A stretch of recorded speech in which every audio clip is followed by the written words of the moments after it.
Welcome to my channel. প্রিয় ছাত্রছাত্রীরা, আমার প্রিয় বন্ধুরা, ভাই বোনেরা, তো তোমাদের কাছে অনেক দিন পর একটা ভিডিও নিয়ে আসলাম। ইউলিসিস কবিতাটা তোমাদেরকে পড়ে শোনাবো। তো এই ইউলিসিস কবিতাটা তোমরা তো পড়ে বুঝতেই পেরেছো যে এটা একটা ভীষণ বড় কবিতা। তো প্রথমে আমরা ক্যারেক্টার সম্পর্কে জেনে নেব, আর ন্যারেটরের সম্পর্কে জেনে নেব, কবিতার সম্পর্কে জেনে নেব, আর তারপরেই কিন্তু টেক্সট পড়াবো। এই ভিডিওটা পুরোটা দেখার অনুরোধ রইল। চলো শুরু করছি তোমাদের পড়ানোটা। তো আমরা প্রথমে অ্যালফ্রেড লর্ড টেনিসনের সম্পর্কে জানব। তো আমাদের এই কবি অ্যালফ্রেড লর্ড টেনিসন তিনি জন্মগ্রহণ করেছিলেন 6ই আগস্ট 1809 সালে ইংল্যান্ডে, এবং তিনি মারা গিয়েছেন এবং তিনি মারা গিয়েছেন 6ই অক্টোবর 1892 সালে at the age of 83 in London. He was one of the most famous English writer of England of his age in Victorian age. আমাদের এই ভিক্টোরিয়ান কবি অ্যালফ্রেড লর্ড টেনিসন এই ইউলিসিস কবিতাটি লিখেছিলেন 1833 সালে, কিন্তু সেটি পাবলিশ হয়েছিল 1842 সালে। তো তোমাদেরকে মনে রাখতে হবে তোমাদেরকে এটা। এর মূল চরিত্রে ইউলিসিস এর উৎপত্তি হোমারের ওডিসি থেকে।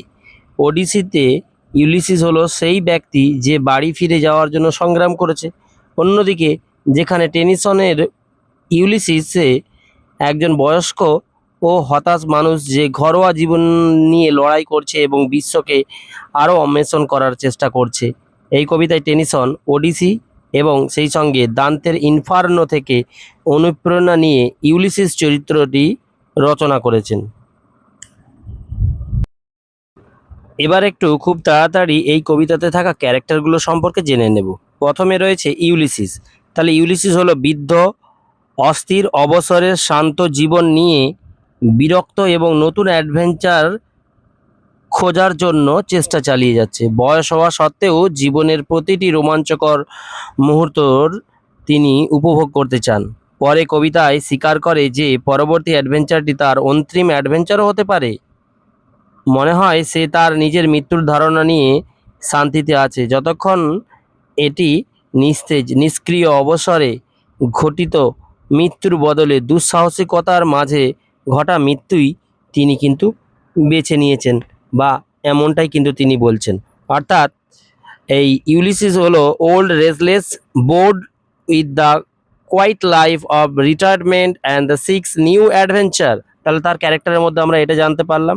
তারপরে জানবো পেনেলোপ। পেনেলোপ হলো তার স্ত্রী, আর ছেলে হলো টেলেমেকাস। তাহলে টেলেমেকাস হলো ইউলিসিসের ছেলে এবং উত্তরাধিকারী।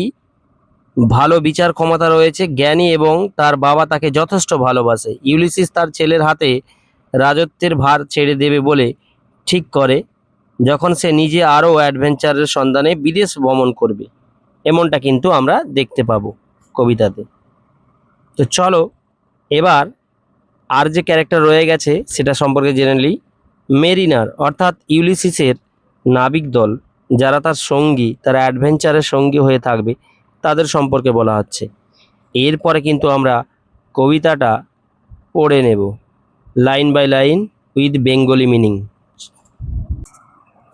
তো আমরা স্ক্রিনে চলে আসলাম, পড়াটা দেখে নেব কি বলছে। দেখো, ইট little profit that an idol king. অর্থাৎ এতে প্রায় কোনো লাভ নেই বললেই চলে একজন কর্মহীন রাজা হয়ে। By the still hearth among these barren crags. অর্থাৎ এই নিস্তব্ধ আগুন পোহানো চুল্লির ধারে, এই নীরস খাড়া পাহাড়গুলোর মাঝখানে থেকে, match with an aged wife, একজন বয়স্ক পত্নীকে নিয়ে বসবাস করা। আই মিট অ্যান্ড ডোল, অর্থাৎ আমি প্রয়োগ করি আনইকুয়াল ল, মানে অসম আইন, আনটু এ স্যাভেজ রেস, একটি অসভ্য বা বর্বর প্রাকৃতির ওপর।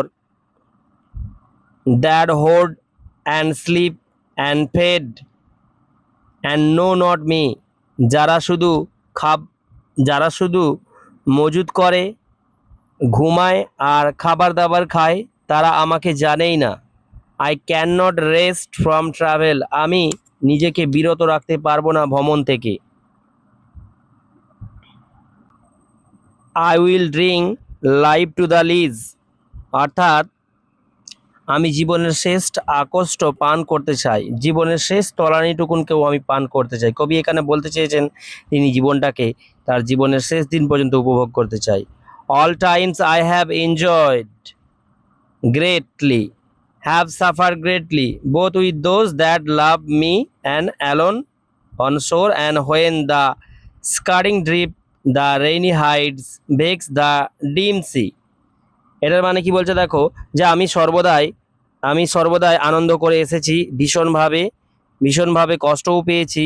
Both with those that love me, সেই তাদের সঙ্গে থেকে যারা আমাকে ভীষণ ভালোবাসে। এবং এবং একা সমুদ্র তটে, when that the scarring drift the rainy Hyades vex the dim C. এবং এটার মানে কি বলছে দেখো, এটার মানে বলছে যে আর যখন সেই বর্ষণমুখী রোহিণী নক্ষত্র ঝঞ্ঝাতাড়িত স্রোতের টানে সেই ঘোলাটে সাগরকে বা সমুদ্রকে উত্তাল করে তোলে। আই বিকাম এ নেম, আমি শুধু একটা নামে পরিণত হয়েছি।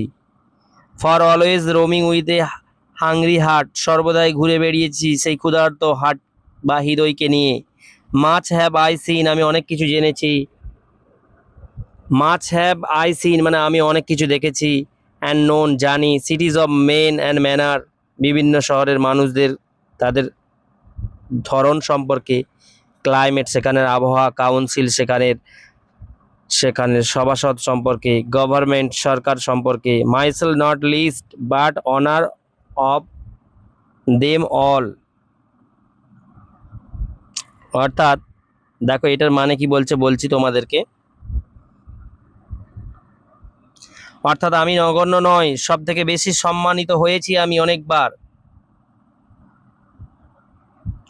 I drunk delight of battle with my peers মানে তার ওই মেরিনার সঙ্গীদের সঙ্গে আর কি, অর্থাৎ আমি আমার সঙ্গীদের সঙ্গে যুদ্ধের আনন্দ জয়লাভ করেছি। For the ringing the plain of windy Troy, ঝোড়ো ট্রয়ের ঝঙ্কিত সমতল থেকে বহু দূরে। I am a part of all that I have met, আমি সেই সবের অংশ হিসেবে রয়েছি যেগুলোর সঙ্গে আমি সাক্ষাৎ করেছিলাম। Yet all experience is an arch wherethrough gleams that untravelled world whose margin faded, অর্থাৎ তাছাড়া সমস্ত অভিজ্ঞতা এক খিলানকৃতি দরজার, যার মধ্য দিয়ে ঝিলিক দেয় সেই অজানা দুনিয়া যার প্রান্তর কোথাও মিলিয়ে গেছে। এখান পর্যন্ত পড়লাম, এবার বাকিটা পড়ছি দেখো। হাউ ডাল ইট ইজ টু পজ, সত্যি থেমে যাওয়াটা কতটা বোকামির মতো ব্যাপার। টু মেক অ্যান্ড এন্ড, জীবনের ইতি টানা। To rust unburnished not to shine in use, সব কিছুতে যেন জং ধরে গেছে, ব্যবহার করলেও আর সেটা চকচক করছে না।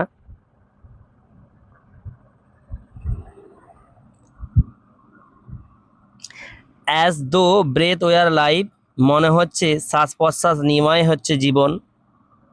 লাইফ পাইল অন লাইফ, জীবনের ওপরই যেন স্তূপীকৃত হচ্ছে। ওয়ার অল টু লিটিল, যদিও অল্প কিছু সময় রয়েছে এখনো।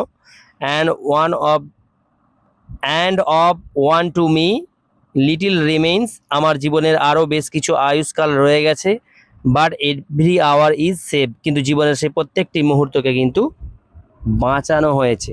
তাহলে আমরা ইউলিসিস কবিতাতে এই আজকে ইন্ট্রোডাকশান দিয়েছি ইউলিসিস কবিতা, আর তার সঙ্গে এই এত দূরই তোমাদেরকে মানে সমেত পড়ে শোনালাম। এইটা আমি পার্ট 1 নাম দিলাম। পার্ট 2-এ আমি তোমাদেরকে কিন্তু এই বাকি কবিতাটা কিন্তু পড়ে শোনাবো, তখন আর কবিতার সম্পর্কে বেশি ডিটেলস কিছু বলবো না। ইউলিসিস কবিতাটা তোমাদের কেমন লাগলো তোমরা কিন্তু অবশ্যই কমেন্টে জানাও, আর ভালো লাগলে লাইক, শেয়ার এবং সাবস্ক্রাইব করতে বন্ধুদের মাঝে ভুলো না। দেখা হচ্ছে পরের ভিডিওর সাথে খুব শীঘ্রই। ততক্ষণ তোমরা সবাই ভালো থেকো। Thank you for watching my video.